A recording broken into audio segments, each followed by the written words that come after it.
Hello everyone, welcome to the talk on HR Analytics. I'd like to thank Professor Shweta Jha for this opportunity. I hope you find this session informative and fun. First, a little bit about me. My name is Priya Sundararaman. I am a principal data scientist in the insurance industry in the US.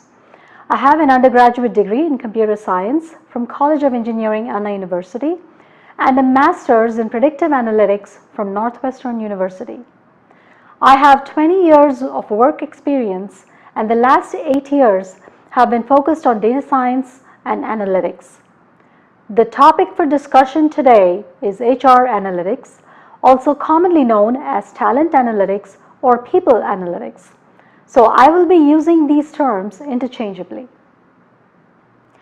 Big data and analytics have been around for a long time, but only recently have we learned how to use all this data and extract information in meaningful ways to generate favorable business outcomes.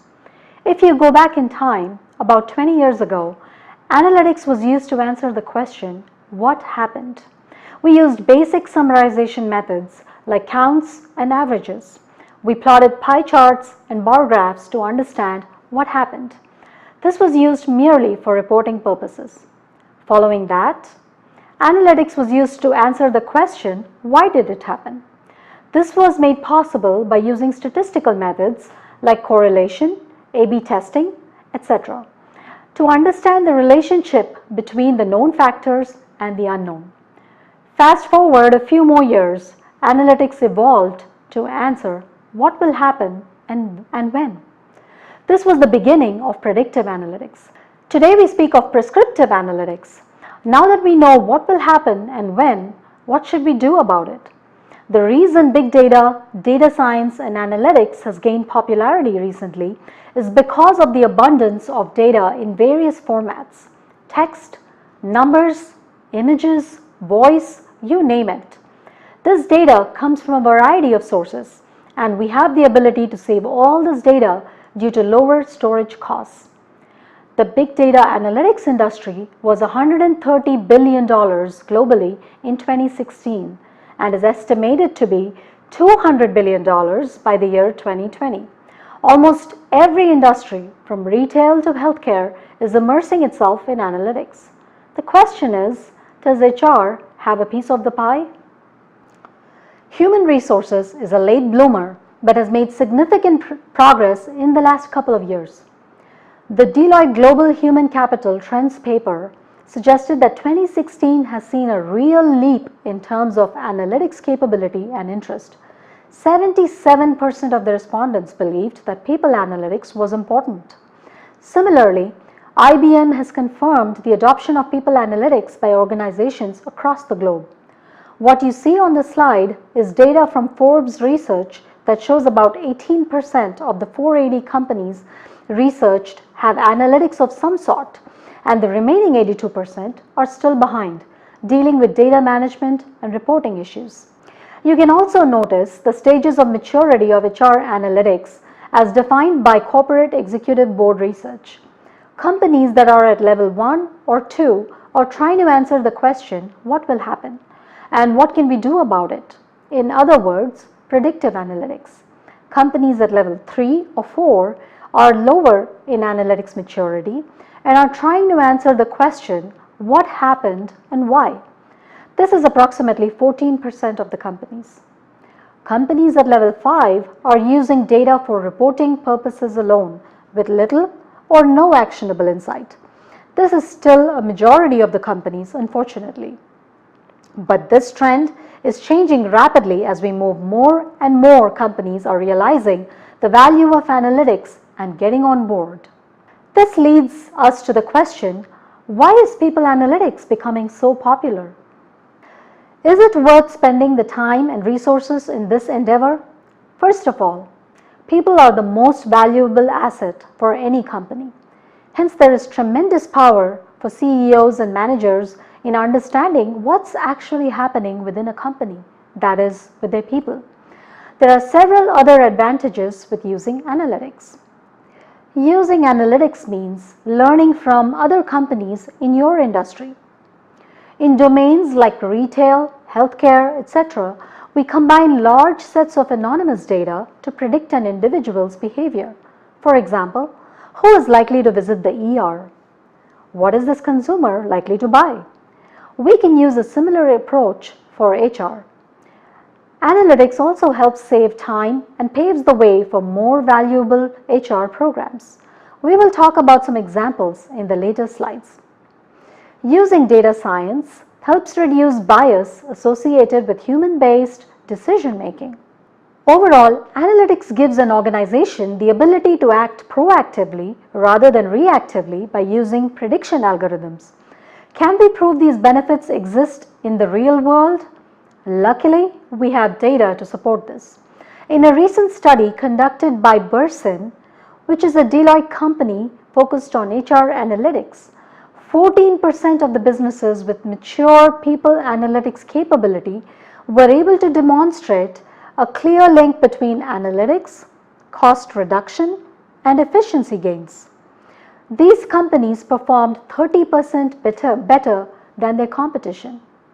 According to another survey, 54% of companies saw improved operational processes with data science and analytics. So, who are these amazing companies? There are about 8% of companies in North America who currently measure themselves as able to optimize their HR analytics function. Let's start with the big names. For HR purposes, Google has developed a model that predicted promotions with 90% accuracy. They are also able to limit to 4 interviews per applicant. JP Morgan is one of the several financial institutions that has algorithms that can survey employee behavior and identify rogue employees before any criminal activity takes place. There are several startups as well that provide analytic solutions for HR. Glint is a platform solution that helps organizations increase employee engagement, develop their people, and improve business results. PeopleEyes is another solution for helping companies identify new talent by using social media information. Phenome People has a suite of machine learning based tools that helps lead potential talent to the company's career site through multiple social media and job search channels. Workday is an example of a company building personalized training recommendations for employees based on a company's needs, the market trends, and employee specifics. These were some examples to showcase companies providing specific analytic services for HR functions. But wait, there's more. Let's look at the typical life cycle of an employee in any company. This includes the several points of interaction a company has with their employee from the first stage of hiring to the last stage when the employee leaves. Believe it or not, analytics can actually help HR personnel at each and every one of these stages. Let's start with hiring. The US Department of Labor estimates the cost of a bad hire can equal 30% of the employee's potential first-year earnings. Additionally, it's becoming increasingly hard to find and attract good candidates for many of the roles that global companies require. Fortunately, data science and analytics can help hire good candidates while ensuring we weed out the bad ones. Here are some challenges we face with hiring. A wrongfully chosen employee costs the company much more than their salary and benefits. Recruitment costs, training expenditures, productivity loss, and negative reviews. So how can we make sure the candidate we are hiring is the best fit for the job at hand? And how can we make sure we are hiring good, long-term employees? Analytics can help answer all the questions here. But let's take the first question as an example. Picture a large global company receiving 100,000 resumes every year. Let's say they make 1,000 hires each year through their manual interview process. Short of going through all the 100,000 resumes to pick the 1,000, what options does this company have? The answer is analytics. The same algorithms that are helping us decide our next purchase on Amazon could help our company select the best talent from the candidates pool. Let's say we have some resumes for a job opening for a software engineer. We have the resumes of the current employees in the company. These are resumes for different job roles like software developers, sales personnel, data scientists, etc. We can use machine learning to extract the top 50 important words in all the resumes of the current employees and group the employees based on the talent. We use that information to match against the new applicant's resume. Based on the similarity of the words in the resumes of the new applicant, we can either filter out or shortlist the resume for a particular job role. In this example, since candidate A had similar skill set to that of software developers and data scientists, we see that candidate A is a much better match than candidate B. Such an algorithm is called collaborative filtering, and a lot of recommendation engines use this methodology. A software that utilizes machine learning is the only kind of entity that can hope to analyze this kind of data and find the patterns. A human HR professional or traditional coded HR software could never do something like this, where there are so many variables involved. This kind of advanced analysis and pattern recognition can greatly increase the success rates of hiring decisions. For now, it's safe to assume that these algorithms will be used for screening purposes alone.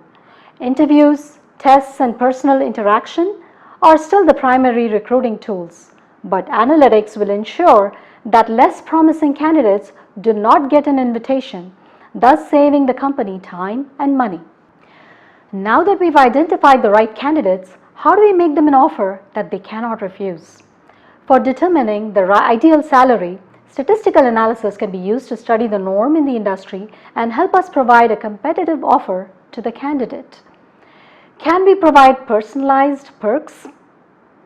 Based on the additional information we gather on the candidates from social media, extracurricular activities, etc., we can tailor the perks based on the candidate's personality.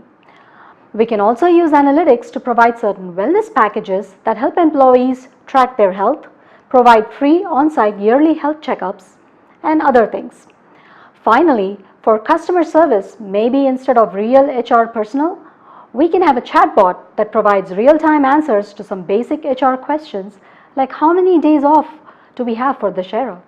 Chatbots can also be used to proactively remind employees about an event like free personal seminar on finance at 3 p.m. today. With such a seemingly attractive benefits package, hopefully the only question from the candidate would be, when should I start? One of the first challenges after hiring an employee is to get the new employee accustomed to the company and job-specific details.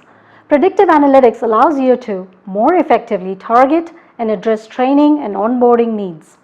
Data science can be used to quickly identify gaps between the job requirements and the employee's current experience and potential. Using this information, the training can be tailored to address the gaps alone, saving time and effort on the onboarding process. On the other hand, analytics has the ability to examine ongoing employee training and determine the right training courses based on the employee's career path. We can also save money on training by having online video courses with interactive intelligence built in, like polling a question every few minutes to make sure the trainee is paying attention. With the right tools, this can provide a decent quality training at a lower cost to the company. Okay, you have identified the right candidate, provided an attractive compensation and benefits package, completed onboarding and training in a quick and efficient manner. Now what? Once an employee has been with the company for a while, if they are not engaged with the company or the job, they quickly lose interest and start looking out again. In order to preempt that situation, analytics can help identify who is engaged and who is not. This can be tracked by a combination of features like employee emails, interaction at meetings, number of days and times they take off, and other variables. What are the characteristics or events that lead to employee disengagement? Is there a pattern that we see within a department or a section of the company?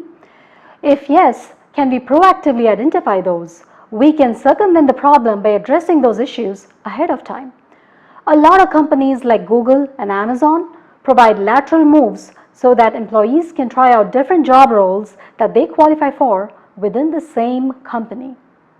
Maybe we can provide personalized suggestions to improve employee dialogue, like showcasing and presentation opportunities or lunch and learn sessions. Performance of employees and engagement are somewhat interrelated. An engaged employee is more involved and interested in the job role, and that eventually leads to better performance. The advantages that come with better performance, like promotions, engage the employee furthermore, and the cycle goes on. So, how do we kickstart this process? By making sure we have the right goals set for all our employees. The goals have to be tailored to their natural talents and interests. For example, using data science and analytics, we can identify candidates most likely to succeed as a manager. It might not always be who you think it is. Once the goals are set, analytics can be used to recommend a choice of paths to get to the goal based on other similar successful employees in the company. We can also provide motivation like personalized training when there are roadblocks or rewards for achieving certain milestones. When it comes to promotions, how do we know we are picking the right candidate? How much raise should we offer them? Statistics can provide some good benchmarks to get started with this. Additionally, data science can inform companies if they are giving a good deal or not to their employees. By monitoring the usage of these benefits provided and the effects they have, companies can make better decisions about their benefits and perks. Sometimes we can use analytics to predict performance of an entire department. Perhaps we can use forecasting methods to identify which departments will grow quickly and plan for their growth accordingly. Attrition is the last stage of the life cycle, but certainly not the least. Understanding people and why they decide to stay or leave a company is arguably one of the most important questions for HR to answer. 57% of organizations view employee retention as a problem. Keeping skilled employees is a long-term goal, but avoiding toxic ones should also be on the list. Who is going to leave and when are they going to leave? Companies like Walmart and Credit Suisse already have algorithms that identify potential churn based on employee activity, job performance, and engagement. Once identified, such an employee may be retained with a raise or some other benefit. Even with a preliminary model like this, these companies were able to increase retention up to 20%. Similarly, there may be times when we need to cut our losses too. Using analytics, we may be able to identify the right employees to let go, or perhaps forecast a department-wide layoff and plan a smooth transition proactively. Let's take the example of the first challenge mentioned on this slide.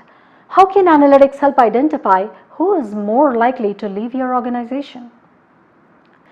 Imagine a major corporation has 10,000 employees. We pick a random 1,000 employees where 500 of those left the company and the other 500 are long-timers. We assume that this large corporation keeps all the data surrounding their 10,000 employees.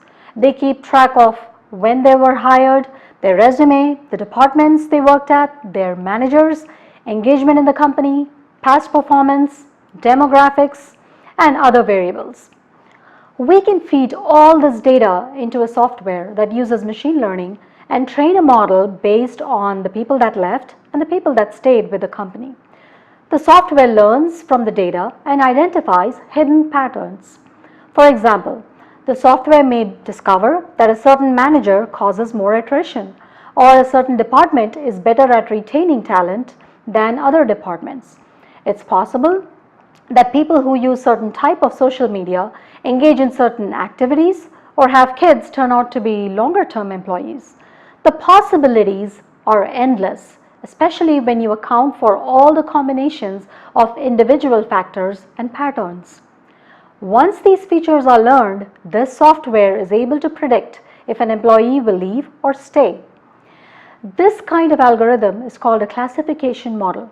There are many software packages in the industry that can help with classification problems like this.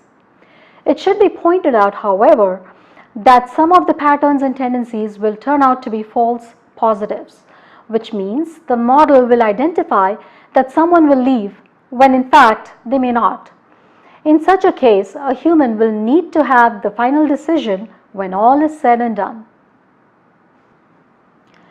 Even though analytics can tremendously help with several HR functions, we have to be aware of some of the challenges that exist around the topics of privacy, biases, and data, and take the necessary measures.